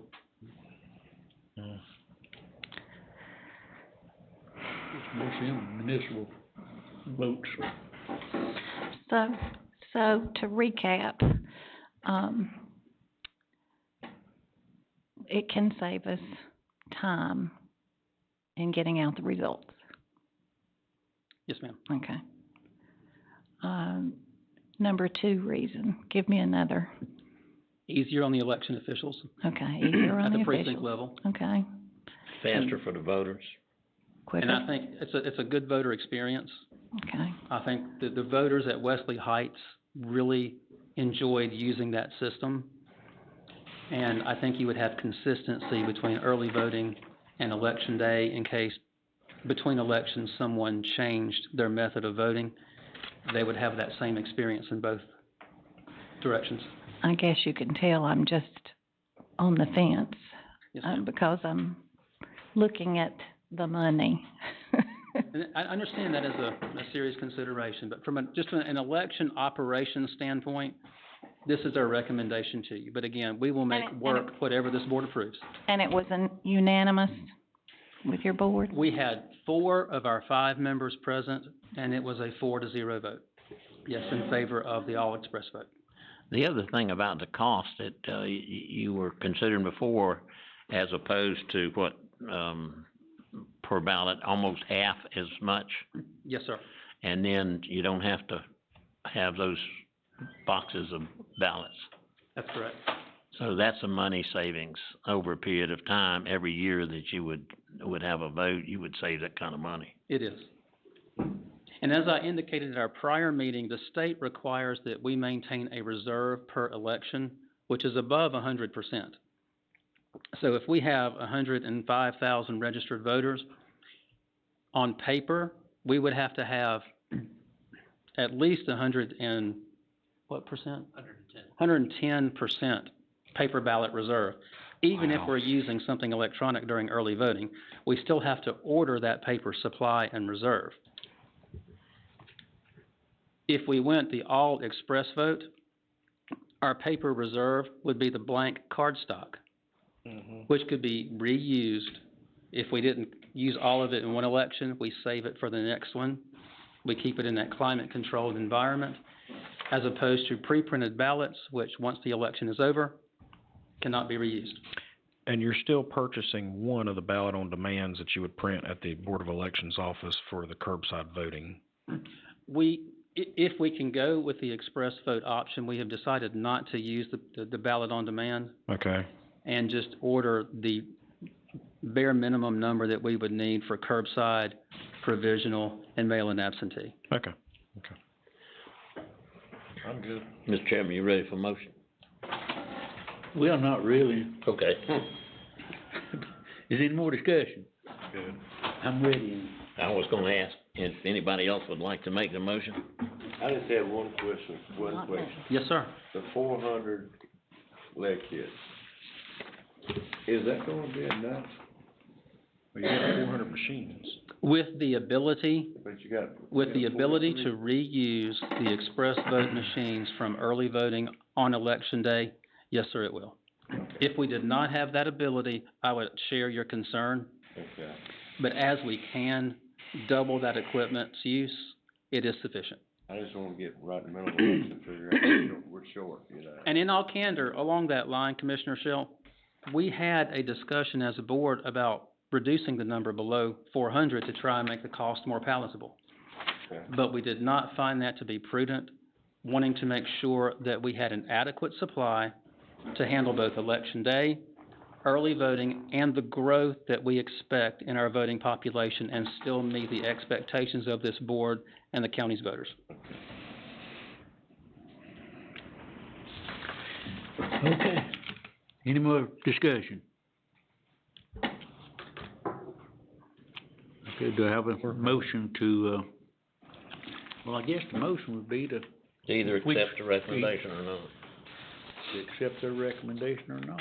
Mr. Chairman, can I help a little bit with this Yes, one, sir. because it's got a special two pieces to it. Okay. Irregardless, I guess, of which option, you know, if it were to send the elections board back to the drawing board, but can we have it set up a capital project just called elections equipment replacement, number one? Whoever makes the motion can make that. And also, let's just go ahead and appropriate the funds from capital reserve totaling whichever one we choose, and however that ends up shaking out here with the board. But that I need those two pieces. I need to set up a capital project called elections equipment replacement, and I need an appropriation from capital reserve for the amount on the page here. Okay, Mr. Chairman, if you're That's ready. the- And also probably a piece that's affirming the notion whether, I guess, if we're accepting the recommendation of the elections board, for option called, you know, express votes countywide, if that's gonna be the way it goes. I will if you want. Alright. Yeah, I understand. You want What, you wanna do it, or you want me to do it? Go ahead, man. Okay. You're on a roll. Mr. Chairman, I'd like to make a motion that we set a capital reserve for Board of Elections equipment and go ahead and move and appropriate, $1.737221, US dollars over to that fund and approve the Board of Elections recommendation. I'll second that. I'll third. motion and a second, so, Is that the way you want it, Casey? That's, my ear's here good enough, compare with my colleague across the way here. I hear capital reserve and appropriation, that's what I need. You've heard her reading between the lines. I've got it from here. okay. And approval of the recommendation, I think I'm fine. Got the motion and second, let's vote. Cast your vote. I tell you, I swear, I don't know. I'll do it. Commissioner Watford, could I have your vote? I already thought I did it. She's still on the fence. Hard to spend it. Okay, let me try it again. Don't do it like me, I used to have mine upside down. Is mine broken? No, I can see it flashing, for some reason it's just not coming. You got it upside down? You want me to vote for you? No. That's fine, that's easy, I don't know what's going on now. Here, you can use mine. Try it again. Oh, that's a cliffhanger here. This is a cliffhanger. Is it coming through? No, it's not. Come on over here. We might not get. Come on over here and use So write Mr. your Yates. note. You come over and tell them, you can go there and vote for me. You can vote for me. Get this, Yeah. this might be the last election, we can't get it for another hour. Maybe we need some voting equipment. I don't think anybody wants Now to you got spend this 5-3 money. of trying to get Four to stones. 60. I tell you what, that costs us $1 million. While we're waiting for this, I'd like to take the opportunity to thank y'all, for the Board of Elections, for the work that you've done. Sometimes it's a whole lot easier not to change your mind than it is to change your mind, but whenever you see that, that maybe there's some benefits for changing your mind, you go ahead and do it. But, the fact that it was 4-0 and your recommendation, y'all did a good job, and I thank you for that personally. I'm sure the other commissioners feel the same way. And the results for that vote are, it's passed by a vote of 5-1. Thank y'all. Okay. I got you. You gotta be up and running in March, That's okay. It was close. They gonna have to get it quick. It was extinct December 31st.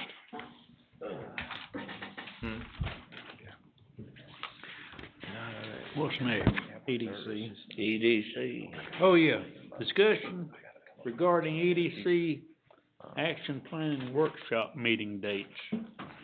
Zeb, you wanna? Yes, tell sir, about Mr. Chairman. If you remember back to the informational meeting in November 7th, Mr. Goodson made a presentation to the board about a strategic action plan by EDC, and left it that he wanted to get back in touch with the board and set up maybe a planning workshop for the board. They put out a few dates, January 8th, 9th, 10th, 13th, 23rd, and 24th, from like 8 to 12. That would be the board's pleasure. Should you choose not to, we can always tell them you're not ready to do that at the present time, but that's, the request by EDC. Refresh my memory, what are we doing from 8 to 12? He presented this plan of I saw some of that, yeah. His 4 recommendations about workforce development, and economic development center, moving the Yadkin Valley Academy to the Link campus, and looking at expanding product inventory for presentation to prospective clients, things like that. What does, EDC got to do with Yadkin Valley Career Academy? That falls under the school system. So what do they have to do with the Yadkin Valley Career Academy? I was Yeah. asking the same thing. That's just, Mr. Goodson's recommendation, you'd have to ask him, I'm not sure, Can I answer what I thought it was? I thought it was the educational piece of trying to prepare students for the job market that we have currently and in the future. That's the way I took it. Wouldn't that be, the responsibility of our school system and not EDC? Because does EDC control our school system? No. Well, school boards for that. But I think One, Mr. Good is, I think the school boards will be at this meeting too. They would be. Yeah, they're gonna be there too. Mm-hmm. Bree sent me a second email that said that the schools, the Thursday, January 9th was the choice of the schools if you wanted to get together to meet versus I'm still trying to get a handle, as Mr. Shell said, Commissioner Shell, about what part this Board of Commissioners plays in this EDC thing. We have an EDC board. Well, we got the pockets. Well, The whole thing. But from what, I was at part of that meeting that Zeb was at, and he's looking at wanting to put out a plan where we might have, look at property in all 4 corners of the county for industrial parks, or so he says. He wants to look at the community college and the academy for, the possibility of training of a plan to train,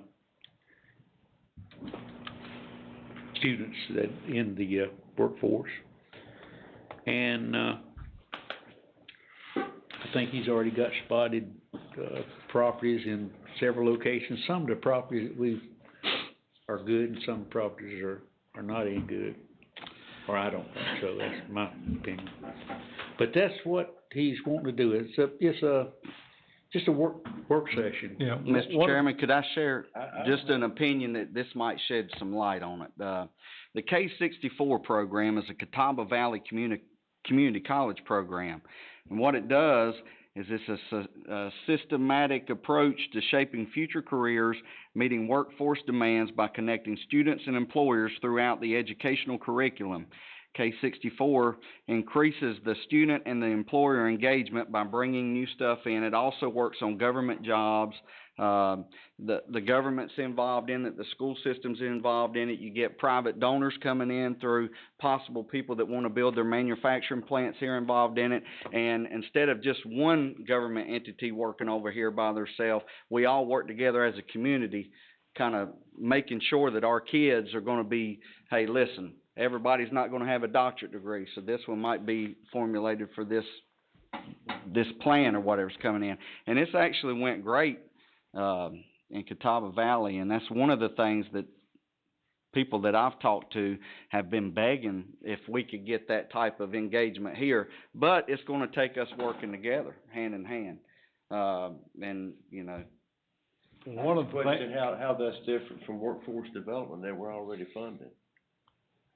I would, I mean, we got so yeah.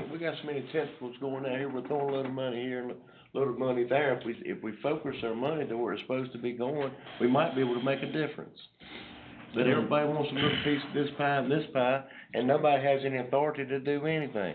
Yeah. Well, we're funding workforce development who has an education committee on theirs, has nothing but educators throughout this county and community college and our school boards. Why not, if that's a viable plan, why not let's present it there and say, how are we proceeding with this? And Instead of going off and the in that K-64 program's not just about the county commissioners funding, giving money. It's more about engagement, and we're all a part of the process. This type of scenario looks more for private money and investors and people to invest in programs in the community college that would be on board doing it in the school system. I don't have any problem at all with the private sector investing whatever they want to. Amen, me neither, brother. If they want to. That's right. But I don't understand, from our perspective, when you look at our budget, we're already funding these things. Yeah. How does the selection of 4 sites for future industrial parks fit into what the 64 thing? It seems like a separate issue altogether. That's And I'll tell you, the last 2 industrial parks that we did, especially the last one, we took about how many years? 5 years, 6 years to get that thing on the ground? Well, if you look at this, it says EDC's Action Planning Workshop, so that's, no, I mean, the part with the development, I just didn't see how they fit together. But you're absolutely right, but, I mean, that's just part of it. I don't mind setting aside 4 hours to go in there and see what they're saying. Well, that's what I was gonna say too. Start Why not go and check it out, see what they're thinking about? I mean, we don't have to agree with anything they say. I agree. Or put any money anywhere. It's just, you know. Again, why do we have an EDC board with commissioners on it? Yeah. Why do we have that? Let's do away with it if we're gonna have these little special meetings. If you're gonna have these committees, let's make the committees work for what they're supposed to do. I mean, we're having these things, but nobody wants to acknowledge them. And nobody likes me saying this. That's the thing. Nobody wants me to hear Steve Shell say these things, but I'm gonna say it. And they can listen or they don't have to listen. That's up to them. We've already got an EDC board, so they need to be discussing that on the EDC board. And then, if the EDC board, our people on the EDC board come back to us, say, this is something we need to sit down and talk about, then that's when we do it. I mean, that's just the way I feel. One more thing, we don't even have an agenda of what they're gonna discuss, do we? No, it just, the recommendations, that he presented that day, like I say, and I will say this, I don't know if you read it in the paper today, where Lexington is going joint venture with Team Investment Properties for this Brown Street property. That was one of the things in that presentation that they were talking about. So that actually is going ahead with just the city and Team Investments and then buying that property and developing the Brown Street property. But there were several other, like Apple schools. They talked about Apple schools. They talked about several things, but it was pretty pricey. I will say that, and of course, being the manager, we looked down the road at what it could cost us, and we got some things. And I go back to my good friend Robert Hyatt's notion or saying that, it's an elephant, and you're going to have to eat it one bite at a time. You're not going to be able to tackle that whole thing with everything they want and the cost they were talking about. So it's going to take some planning and putting things in place over the years to fund it. You can't do it all at once. No. Yeah, it looks like about 2025, we ought to be able to help them. Well, and part of that workshop, you're right, I mean, it's more than just the development at schools, and it's more than just the workshop or the sites in the county. But they're looking at, we've talked about a place for EDC, that'll be part of it in this workshop, I think. They're gonna look at, Davidson County Community College, what they will do in this, they got property on the other side of the road. And so that's some of the stuff that's gonna be in this workshop. I agree with whatever's said here, and I agree especially with what Steve says. I'll probably vote against every bit of it when I get there, but I'm gonna be there, because I think we need to be there. Somebody needs to be there from the board. Yeah, and Chairman Truill he was in the meeting. One of the things that was said, that, Dr. Hartness was there with community college, and when the board started presenting all this stuff about education, his first question was, have you talked to the schools? Yeah. And the answer was no. No. So this may not be their priority, and like I say, I guess at the workshop, they could say, this is what we're doing, and this isn't our priority. So, you're right. The workforce of tomorrow is a priority to me. Right. I mean, that's how you prepare and bring private industry in here, because you have the people there here that can go to work. Right, but their So approach that's the priority. their approach may be different than the EDC's priority, as I far agree as with- approaching it. I agree You're with right. the chairman. I mean, it doesn't hurt for anybody who wants to go. I'm just questioning, why are we duplicating things that we're already funding and doing? That's what my question is. We don't have to vote on this, this was our discussion. Right. Yeah. So anybody want to go can go, and the rest of us that don't wanna go, don't go. But Madam Clerk, you said it's January the 9th, that's when the schools. That's one on your page. Read a second email back saying that the 9th was Was date the best by one. by the education folks. Okay, and I'm fine with going, The 9th from 8 to 12. to that, so. Okay. I will, as a point of order, I will have to agree with, Commissioner Shell. Don and Todd's on this board, I hate anybody going above and beyond the two commissioners that's been chose to be on that board. Those decisions ought to come through them, and them bring this back to the board, and then we discuss, kind of what's been discussed, just like y'all on the facility committee. I don't think it needs to jump up, over and beyond. Well, we got people that serve on the workforce development That's board. right. So. Parks and Rec. Anybody that wants to go can go Yeah, listen. You're exactly right. And kind of report back to us, Yeah, we'd have give put us it on some more there for some information. further discussion. Yeah. Give us, So it's the consensus Yeah, we'll that have to Commissioner advertise. Yates and Chairman Truill attend on the 9th if possible and bring back information to the full board. I'd like to go as well, and but. he was I think volunteering. anybody wants to go should be able to go, but I certainly. We'll need to advertise it, yeah. Yeah. We'll need to advertise. We'll just notice I it. don't see the Yeah. board having authority to restrict it. We'll just notice it, and then the ones that wanna go can go. So, and we'll have Mandy send out an invite, and we'll notice it as a potential meeting. Okay. Well, I do think that this workshop, one reason that they asking us for a date too, is I think Craig understands that the commissioners are gonna be probably the most important people there. Yeah. Because anything they do is gonna have to be approved here too. Yeah, but EDC is much more, it's not just the schools, it's Parks and Rec, it's everything. But in reality, if you speak or question certain entities, then you're anti-growth in this county. You're anti-economic growth in this county. If you don't believe like I believe, you can't be for growth. And that's a bunch of crock that we've been sold for years. And there's different ways of looking at things and different ways of doing things. And I mean, Fred to tell you, worked on that industrial park out there for years, and all of a sudden it just started falling into place.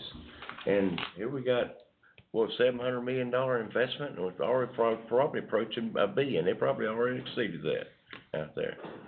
So, I mean, there's highlights in our future, and it hadn't got to be by somebody's specific design, or either you're against economic development. There are different ways of looking at things, different way of doing things. Well, and speaking for what you said, that's one of my thinking is why do we need to buy more property here when we got property there to sell? We hadn't finished it. We hadn't finished, that's right. So that's the biggest thing for us is what we've already got. We gotta market that also.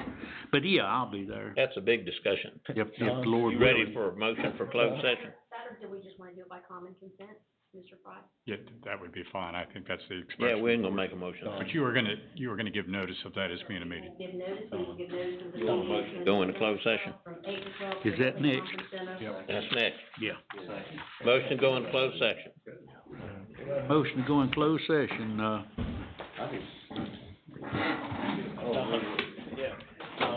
kinda like.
Go back in open session. Got a motion to go back in open session. Just have a second. All in favor say aye. We in open Aye. session. All right, Mr. Attorney. Mr. Chairman, in closed session, the board considered matters of personnel and attorney-client. For both of those, there was discussion, and the board directed that staff take further action. Mr. Chairman, there's also a need at this point to request that the board amend the agenda to consider a resolution by the board with regard to certain personnel matters. I'll make a motion, we amend the agenda. Do I have a second? Karen? We got a motion, a second to amend the agenda. All in? Who made it? Karen? I thought you did. No. Chairman did. That's what I heard too, I just wanted to say. Oh, I didn't hear that. I'm still over here trying to. All in favor say aye.